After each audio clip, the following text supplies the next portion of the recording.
Hello viewers, Wagadaruna taking you through the story of A-level applied mathematics. And this video we're going to go through the topic of work, energy and power. So this video is suitable for students in both Senior 5 and Senior 6 offering principal mathematics as part of their combination.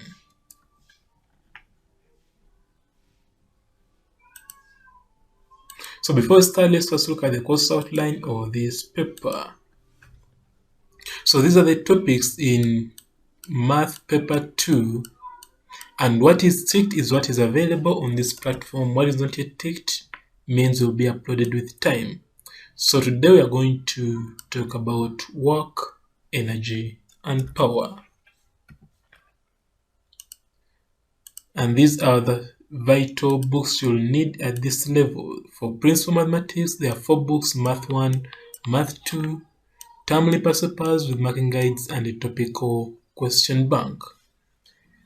Then for subsidiary mathematics, it is only 1 book. For physics, there is Physics 1, Physics 2, topical question bank, and its solutions. So for copies, call on this number. That's when it will be that's when you'll be able to buy them at a relatively cheaper price.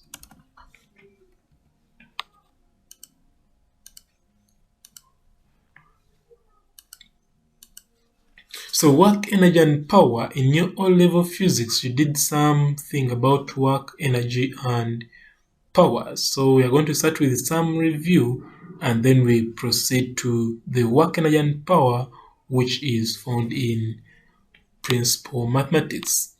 So work is the product of the component of the force acting on a body in the direction of motion and the displacement in that direction.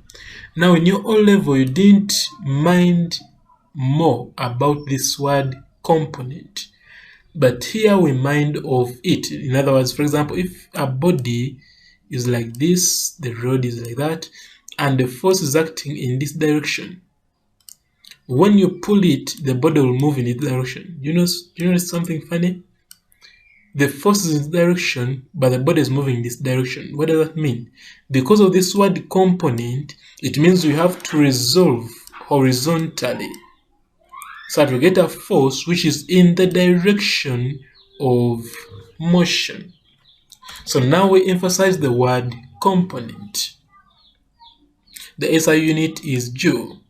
So let's start with some short questions, 2 short questions. One is that a force of 10 newtons acts on a body and moves it 5 meters in the direction of the force. I think you notice this, in the direction of the force, because now we are conversant with the component.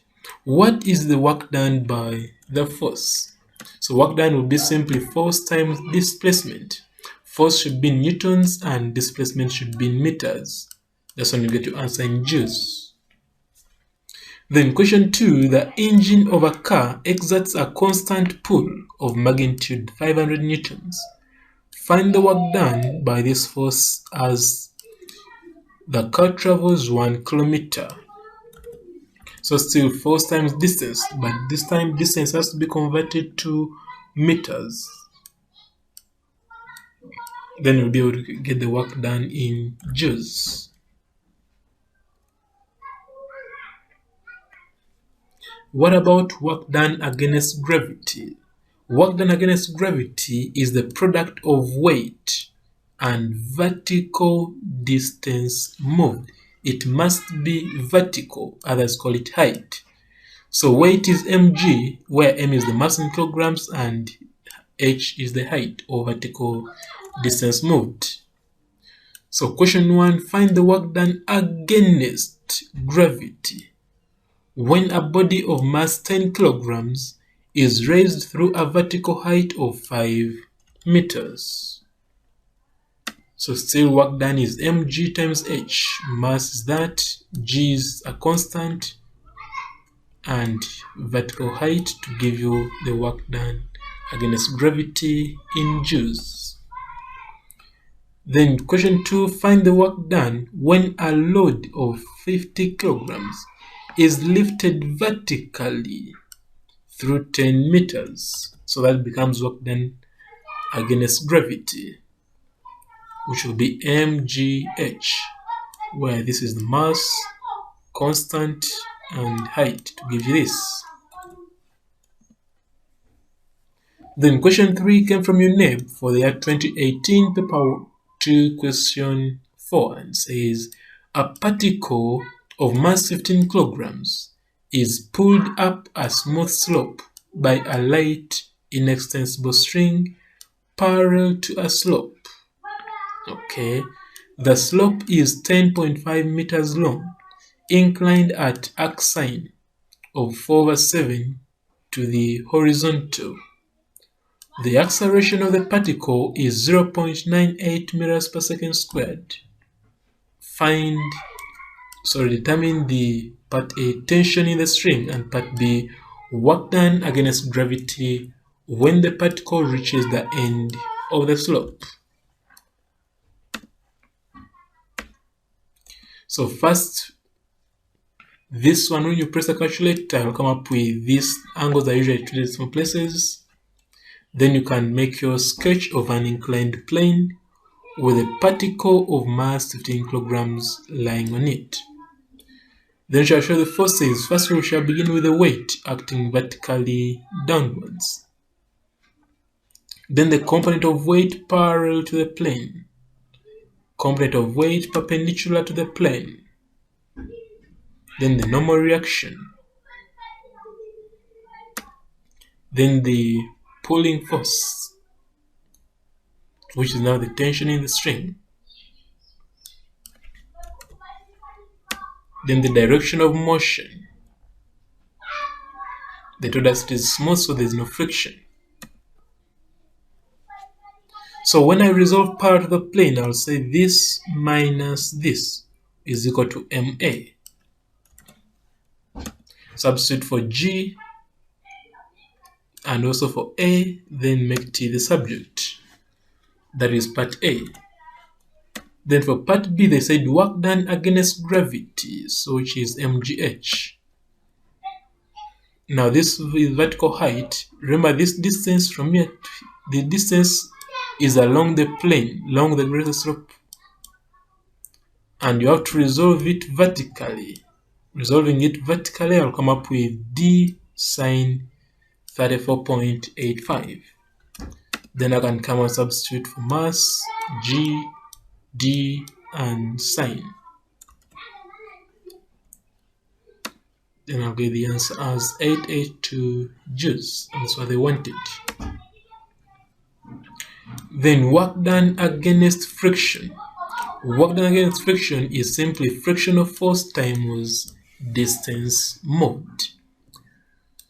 So question 1 says a mass of 20 kilograms is pulled across a rough horizontal floor. Coefficient of friction is 0.4 through 2 meters at a steady speed by a horizontal force. Find the work done. So we shall make a sketch of our horizontal plane with a mass, then put the weight acting vertically downwards. And also the normal reaction, R. Then the pulling force and the direction of motion. Then the frictional force, which opposes motion. So work done against friction will be frictional force times the distance moved. So substitute for coefficient of friction, then R is mg. R is this.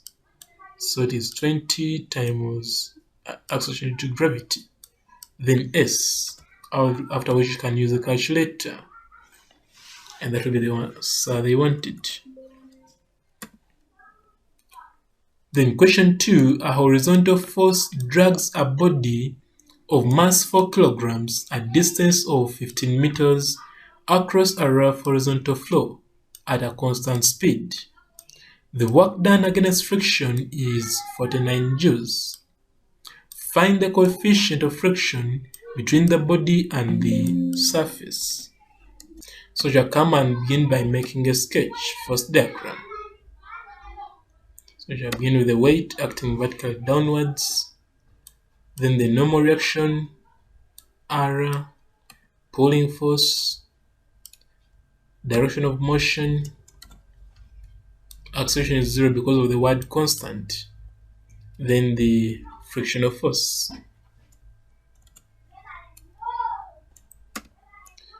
So work done against friction is mu r times s. The s is here. So work done, they told us it is 49. Mu is what we want to get. R is 4g, so 4 times g. When you make mu the subject, you'll come up with 1/12. That's what they wanted. Now we're going to combine two work done against gravity and work done against friction. So question 1 says a surface is inclined at arctan 3/4 to the horizontal. A body of mass 25 kilograms lies on the surface and is pulled at a uniform speed. A distance 5 meters up the line of greatest slope against resistances totaling 50 newtons. Find Roman 1, the work done against gravity, Roman 2, work done against resistances, and Roman 3, total work done. So we shall begin by making a sketch. First of all, this angle, arctan 3/4, using a calculator, it gives you 36.87. Then I'll come and draw my inclined plane. Shall show the forces. The first one is the weight acting vertically downwards, then component of weight parallel to the plane, component of weight perpendicular to the plane, normal reaction, pulling force, direction of motion, and friction, which opposes motion or resistance. They told us the resistance is that it has to oppose motion. Then I can now answer the questions. Roman 1, they wanted work done against gravity. It is mgh, but this h is vertical height, so I have to resolve this distance along the line of greatest slope vertically. That's why I'm having here d sine 36.87. Then I'll substitute for m, for g, for d, and for sine to give you this as the work done against gravity. 2 was work done against resistances. That is, will be resistance times distance moved. So the resistance is 50 and the distance moved is 5, which giving you 250. Then next was total work done. Total work done is good by adding the 2 work done against gravity plus work done against resistances. When you do that, you shall come up with this as the total work done.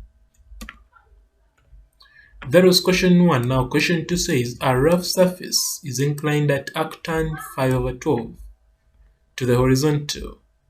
A body of mass for 150 kilograms lies on the surface and is pulled at a uniform speed.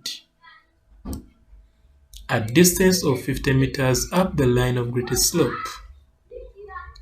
The coefficient of friction between the body and the surface is 2/7. Find Roman 1, the frictional force acting, Roman 2, the work done against friction, Roman 3, work done against gravity, and Roman 4, total work done. So first of all, arctan, that is this using a calculator.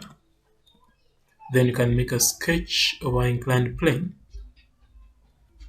Then show the forces, begin with the weight, or is vertical downwards, component of weight parallel to the plane, component of weight perpendicular to the plane, normal reaction, pulling force, direction of motion, and friction. Then we shall start Roman 1, they wanted friction. So friction is mu r. Mu was given as 2/7. R is 150 G cos 22.62. Now 150 is here, G is here, and cos is that. Because remember, tan is opposite over adjacent, meaning the hypotenuse will be 13, because 5 squared plus 12 squared, everything under root, square root gives you 13. Therefore, cos will become this adjacent over the hypotenuse. Then you can use a calculator to get the frictional force. Roman 2 was work done against friction, which will be friction times distance moved. Friction, distance moved, giving you that. Then work done against gravity, mgh. H is got from d sine theta. Then you can substitute for m, for g, for d, and for sine to give you this as the work done. Then total work done is got by adding the two, which gives you this as the total work done. That was work. Remember the component, the topic has three parts. There has a part of work, a work of energy, a part of energy, and a part of power. So now shall go to energy. Energy still you covered something in your O-level physics, but now shall add on something. So you already know that potential energy is mgh. Actually, it is work done against gravity. Then kinetic energy is a half mv squared, where m is the mass in kilograms, g acceleration due to gravity, height, and velocity.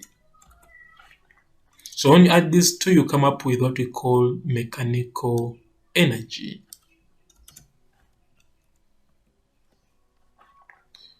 So that way I go through this question 1, came from UNEB of the year 1989, question 3b. It says, a particle of mass 0.1 kilogram is released from rest at a height of 25 meters above the ground level and falls freely under gravity.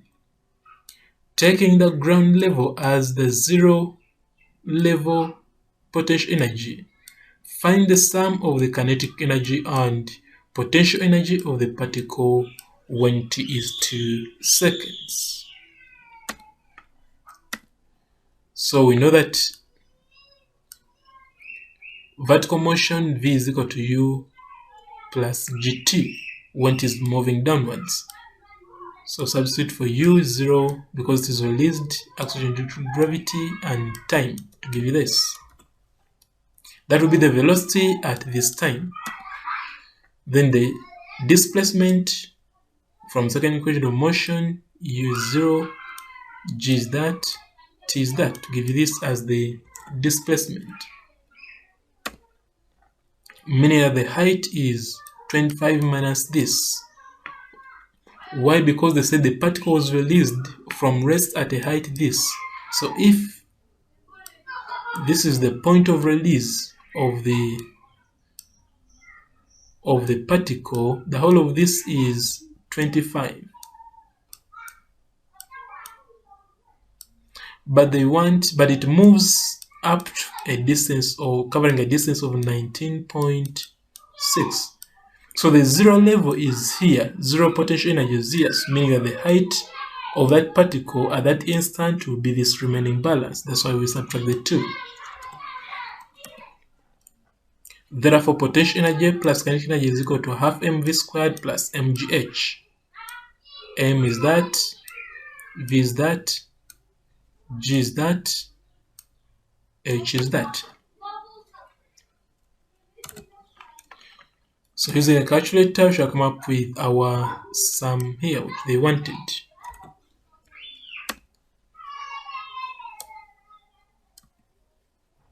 So now we shall go to what we call equivalence of work and energy. So these two terms, work and energy, are they related or they are not? So we're going to see that they are somehow related, and by what form? So let's consider a body of mass m moving with a velocity u.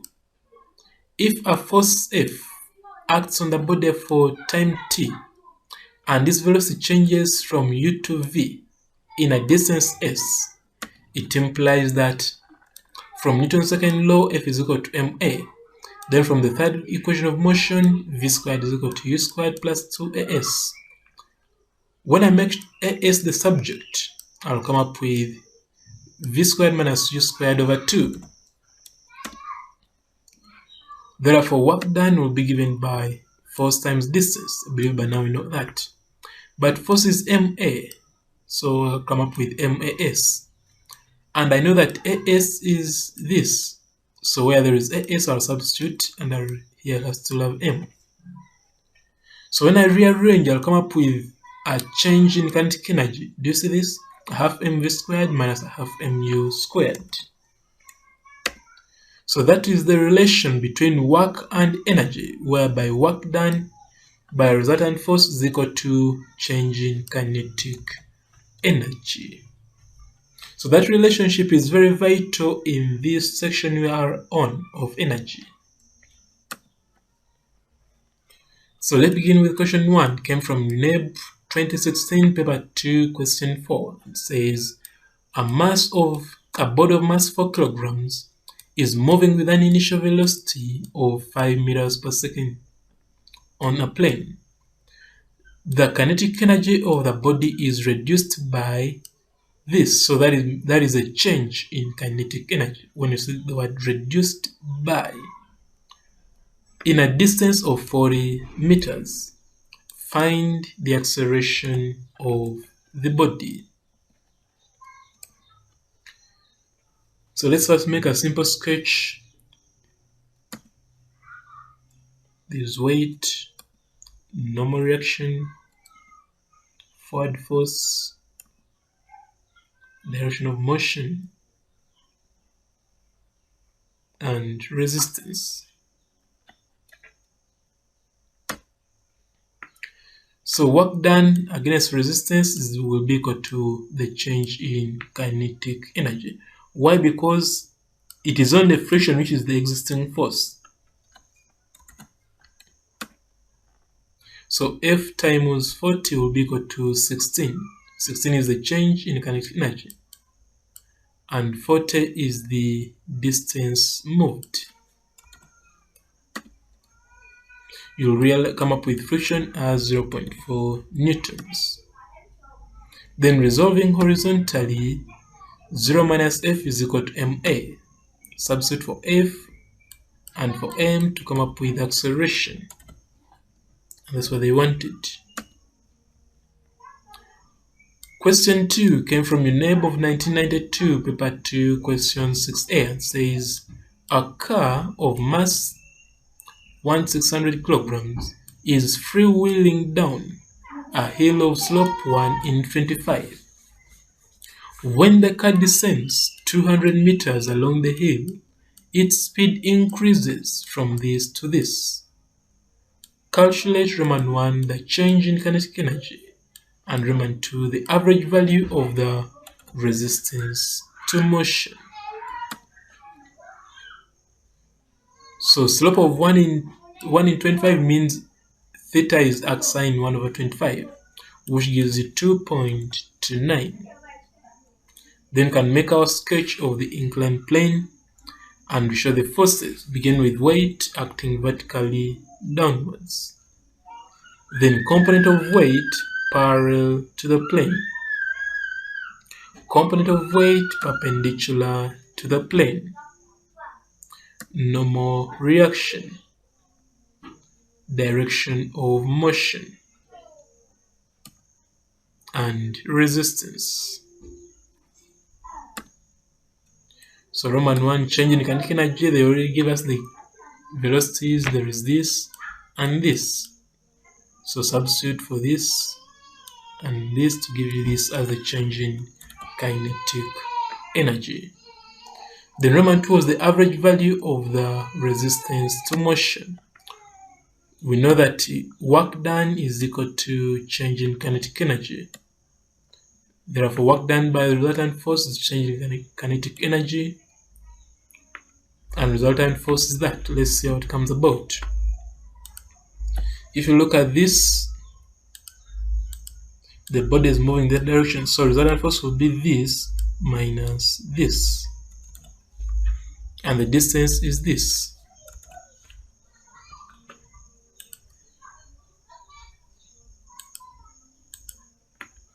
So that's the resultant force, distance equal to change in kinetic energy.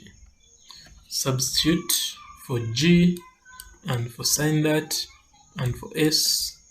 You remain with F as the only unknown, meaning I can make it the subject. Question 3. A force is acting on a body of mass 2 kilograms. Moves it from rest to a velocity of 3 meters per second over a distance of 5 meters.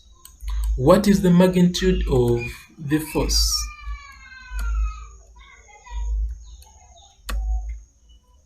So work done is equal to change in kinetic energy. Work done is that, change in kinetic energy is that. Then substitute for S, for M, for V, for U.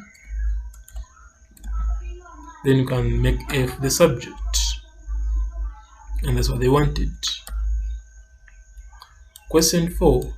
If a mass of 10 kilograms at rest acquires a velocity of 2 meters per second after being pulled through 1.5 meters, what force is acting in the direction of motion?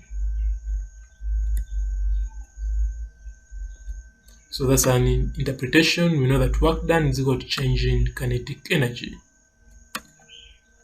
So substitute for S, M, U, V, U, and remain with F as the only unknown. Simplify and get the value of F. That's what they want. Question 5. A bullet of mass 25 grams is fired at a wooden barrier 3 centimeters thick. When it hits the barrier, it is traveling at 200 meters per second. The barrier exerts a constant resistive force of 5,000 newtons on the bullet. Does the bullet pass through the barrier? And if so, with what speed does it emerge? So we don't know so far whether it passes through or not. We have to test. Now how do we test? Shall come and draw our wooden barrier with thickness 3 centimeters. Then put the bullet hitting the barrier with, when it hits there will be a resistance. It was given by the forward force is 0. And it hits with a velocity of 200 meters per second. Now at this point we don't know the velocity, so let's first call it V and see. If this velocity is 0 or negative, it means it does not penetrate. But if it is above, greater than 0, it means it penetrates. So let's start. Work done is equal to change in kinetic energy. Substitute for work done. There is a force. The force used must be resultant force. So it will be 0, which is the forward force, minus the resistance, to give you negative 5,000. Then the distance in meters, mass, final velocity is what we want. Initial velocity was 200. Simplify, collect like terms, and make V the subject. So because this is greater than 0, it means that it penetrates, and penetrates with this velocity.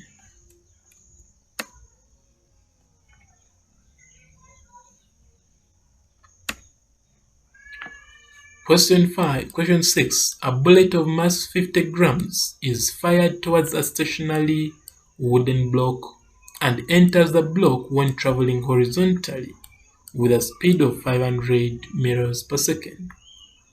The wooden block provides a constant resistance of 36,000 newtons. Find how far into the block the bullet would penetrate. So in this case, In question 5, the bullet emerged out of the block. But in this one, the bullet does not emerge. It actually stops somewhere where we don't know, and that's what they want us to find out. So initially, the resistance is that, and the velocity is that. At a certain point, it will stop. When it stops, it means velocity is 0.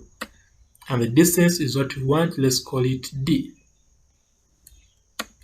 So we shall still use our equivalence of work and energy. Work done by resultant force is equal to change in kinetic energy. So we shall substitute for F, for M, for V, for U, and remain with this as the only unknown. So we shall come up with D as that. And that's what they want. So that was energy. Now we shall go to another part called power. So power is the rate of doing work. So power is given by work done over time. But this work done is force times displacement. Okay, and when you look at this force times displacement, you can come up with something. Displacement over time is velocity. Therefore, in short, power is equal to force times velocity. The reason why we want this is that sometimes they give us the power of the engine or the rate of working of the engine and the velocity, then you have to use it to get the forward force, or what we call tractive force. So you have to know that force is equal to power over velocity. The unit, SI unit is watts. Let us start with this. Question 1 coming from UNEB 2007, paper 2, question 6b, and says a car is working at 5 kilowatt and is traveling at a constant speed of 72 kilometers per hour. Find the resistance to motion. Here we have to first convert the velocity to meters per second. Then we can get the tractive force being equal to power over velocity. Power velocity to give this. The velocity should be in meters per second. So for constant speed on level ground, it means that resistance is equal to tractive force. That's what they wanted. Question 2 came from UNEB 2000, paper 2, question 7, and says a force acting on a particle of mass 15 kilograms moves it along a straight line with a velocity of 10 meters per second. The rate at which work is done by the force is 50 watts. If the particle starts from rest, determine the time it takes to move a distance of 100 meters. So we know that forward force is equal to power over velocity, but we know that F is equal to ma. Therefore substitute for F, m, and get the value of a. Then from second equation of motion, we shall substitute for displacement, initial velocity, acceleration, and be able to get the value of time. And that's what they wanted. Question 3 came from UNEB 2017, paper 2, question 8, and says the engine of a lorry of mass 5,000 kilograms is working at a steady rate of 350 kilowatt against a constant resistance force of 1000 newtons. The lorry ascends a slope of inclination 30 degrees to the horizontal. Find the maximum speed of the lorry 20 meters per second. If the maximum speed of the lorry is 20 meters per second, find the value of theta. So tractive force is that power in watts. Here it was in kilowatts, so you change it to watts. Speed was already in meters per second. You come up with this. Then we shall make our sketch of an inclined plane. Begin by showing the forces, weight acting vertically downwards, then component of weight parallel to the plane. component of weight perpendicular to the plane, normal reaction, pulling force or tractive force, direction of motion, and resistance. Then you can resolve parallel to the plane. Parallel to the plane, the direction of motion is here, so it will be this minus the sum of these two will be equal to ma.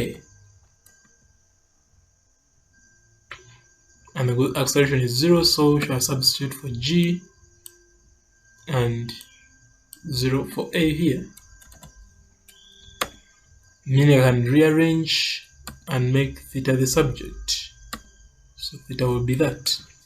That's what they wanted. Question 4 came from UNEB 1989, paper 2, question 3a, and says the frictional resistance to the motion of a car of mass 1000 kilograms is 30 V Newton, where V meter per second is, this word is the speed of the car. Find the steady speed at which the car ascends a hill of inclination assigned this if the power exerted by the engine is 12.8 kilowatts. So first of all, assign 1 over 10 is 5.74. Then we can draw our inclined plane. Show the weight vertically downwards, component of weight parallel to the plane, component of weight perpendicular to the plane, normal reaction, pulling force, direction of motion, and resistance. Then you can resolve parallel to the plane. We have this direction of motion is here, so this minus this is equal to ma, which is 0, so these two are the same. We're equating them because acceleration is 0. So substitute for force. Remember, force is power over velocity. Power is this, it was this in kilowatts, but we have to convert to watts. Then we'll substitute for g and for sine theta. Now v is the only unknown, so we shall get a quadratic, and we solve it by bulldozer method to get the two values of v.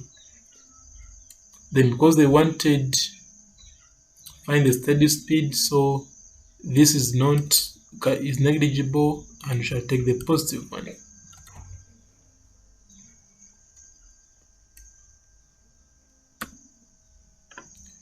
Question 5 came from UNEB 1993, paper 2, question 6b, and says a car of mass 1500 kilograms is pulling a trailer of mass 16 kilograms up a road inclined at an angle alpha, which is assigned 0.1. The resistance to motion for both the car and the trailer is this per kilogram. If they are retarding at this, that's a deceleration. Find Roman 1, the tractive force exerted by the engine. Roman 2, the tension in the coupling between the car and the trailer.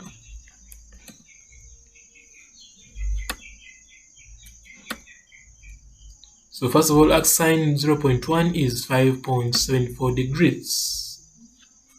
Then we can come and draw our sketch of the two particles. You have put the mass 1500, then component of that weight parallel to the plane, component perpendicular to the plane, normal reaction for that particle, pulling force, then weight for this second one, component of weight parallel to the plane, component perpendicular to the plane, normal reaction, tension in the string, there should be, the arrows must face each other, direction of motion, and resistance for all.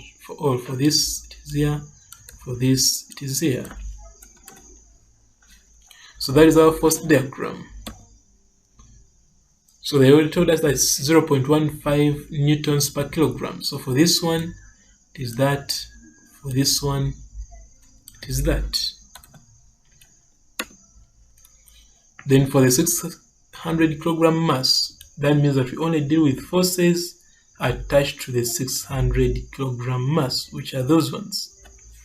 Acceleration is here, it's negative because they said retarding. So we have this minus these two will give you ma. So substitute for F2 for acceleration and remain with t as the only unknown. Simplify and make t the subject. Then therefore the tension in the coupling is that. Then for this kilogram mass, we are interested in these forces, only those ones. So this will be equal to the sum of these three forces. Sorry, this minus the sum of these three forces is equal to ma. Then substitute for g, for sine, for t, for f1, and for a. Then simplify and get pulling force. So that's what they wanted. Now we are dealt with power, but within power there's something called pump, raising, and ejecting water. It's actually the last part. So it says if a pump is used not only to raise water but also to eject it at a given speed, then the total work being done is the sum of the potential energy and kinetic energy given to the water each second. And the following is true: the total rate of work done is equal to kinetic energy per second plus potential energy per second. And kinetic energy per second is given by this formula, where m is the mass per second. Potential energy per second is given by this formula, where m is the mass per second. Now how do we get mass per second? First we need to get volume per second, which will be equal to cross-section area times velocity. Then from there we can now get mass per second, which is volume per second, which I've got up, times density. So with that, we shall go through these questions. Question 1 came from UNEB 2005, paper 2, question 13a, and says a pump raises 2 cubic meters of water through a vertical distance of 10 meters in 1.5 minutes, discharging it at a speed of 2.5 meters per second. Show that the power it develops is approximately 2.25 kilowatts. Rounded off to 3 significant figures. So you come as that mass of water raised and issued per second is given by volume times density over time. Then you shall come and put volume here, density, and time. It was in minutes, so you convert to seconds, giving you this as the mass per second. Therefore, power is equal to potential energy per second plus kinetic energy per second, mgh mv squared. So next is use the calculator and come up with the required expression. Question 2 says in every minute a pump draws 6 meters cubed of water from a well and issues it at a speed of 5 meters per second from a nozzle situated 4 meters above the level from which the water is drawn. Okay, find the average rate at which the pump is working. So mass of water raised and issued per second is given by this formula. Substitute volume, density, and time. 1 minute is equal to 60 seconds, giving you that. After getting mass per second, you can now get the average rate, which is the power, kinetic energy per second plus potential energy per second. Substitute for kinetic energy per second, potential energy per second, and add to get the output. Question 3. A pump draws water from a tank and issues it at a speed of 10 meters per second from the end of a hose of cross-section area 5 centimeters squared, situated 4 meters above the level from which the water is drawn. Find the rate at which the pump is working. So still you have to look for getting the mass per second. So mass of water raised per second is area times velocity times density. So area is this, convert to meters squared, velocity and density to give you that. Then you can get your power, kinetic energy, potential energy, and add to get that. Question 4. A pump working at a steady rate lifts water at rest from a well of vertical depth 8 meters and discharges it at a speed of 8 meters per second through a pipe of cross-section area 10 centimeters squared. Find the rate at which the pump is working if it is 60% efficient. Density of water is that. So that's the interpretation: height, velocity, cross-section area, efficiency, and density. So mass of water raised per second will be area, velocity, density. Area, velocity, density to give you that. Then total energy required to raise the water, that is potential energy per second plus kinetic energy per second. Potential energy, kinetic energy to give you this. But they said it is 60% efficient. Therefore, P out will be efficiency times P in to give you this, which is that.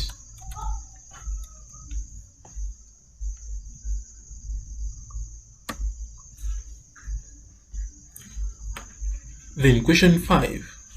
An engine raises water from an underground reservoir through a height of 12 meters and delivers it at a speed of 5 meters per second through a square pipe of internal length of 35 centimeters. By taking a mass of 1 liter of water to be 1 kilogram, find Roman 1 the mass of water raised per second and Roman 2 effective power of the engine. So 1, that is the interpretation. Then we know that volume of water delivered per second. How can we get it? Volume of water delivered per second will be, this is velocity times area.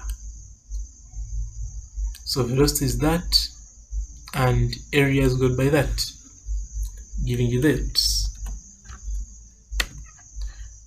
But we know that 1 meter cubed is equal to 1,000 liters, meaning that here they said 1 liter is equal to 1 kilogram, meaning that 1,000 liters will be equal to 1,000 kilograms.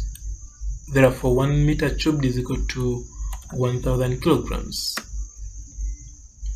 So mass of water per second, it means This one in terms of kilograms multiplied by 1000 to give you this. Then for the power, now that we have got mass per second, we can easily get the power. Potential energy plus kinetic energy per second. Potential energy, kinetic energy to give you this. So that brings us to the end of this video. Thanks for watching, and be reminded the next video will be on linear momentum and impulse. So if you have not yet subscribed, please click on the subscribe button below this video such that you can receive updates when the next video has been uploaded. Also, if you know of any student who is not yet on this platform, please share the link of this video with them via social media platforms like Facebook and WhatsApp so that we can all benefit as a family.